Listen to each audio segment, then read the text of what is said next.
एटीएमनि रां लुथिनो नाजानाय साबा दुथांखौ पुलिसा हमदों। गसाइगावनि स्टेट बैंक अफ इन्डियानि लांगोनायाव जायो बे जाथाया। गसाइगावआव रां सिख'नो नाजानाय साबा दुथांफोरखौ पुलिसा हमदों। क'क्राझार जिल्ला गसाइगाव महकुमानि सदर थावनि गसाइगावआव दिनै एटीएमनिफ्राय रां लुथिनो नाजानाय समावनो साबा दुथांफोरखौ हमनो हायो। मिथिनो हानाय बादिब्ला गसाइगाव स्टेट बैंक अफ इन्डियानि लांगोनायाव थानाय एटीएमआव थानानै खायसे सुबुंफोरखौ फानदायनो नाजादोंमोन दुथां सुबुंफोरा।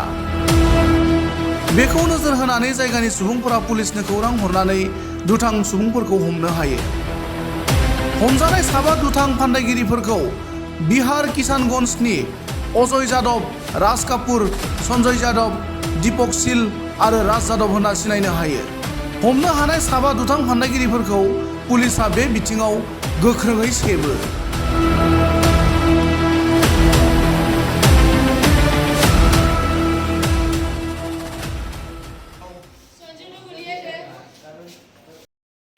मारा है क्या? ठीक है, हाँ ठीक है।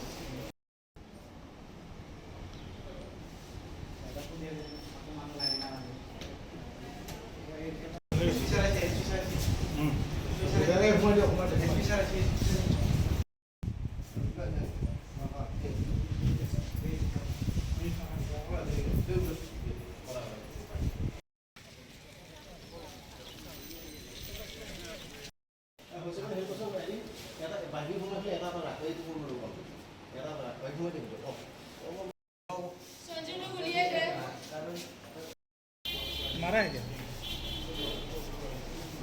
ठीक है, हाँ ठीक है।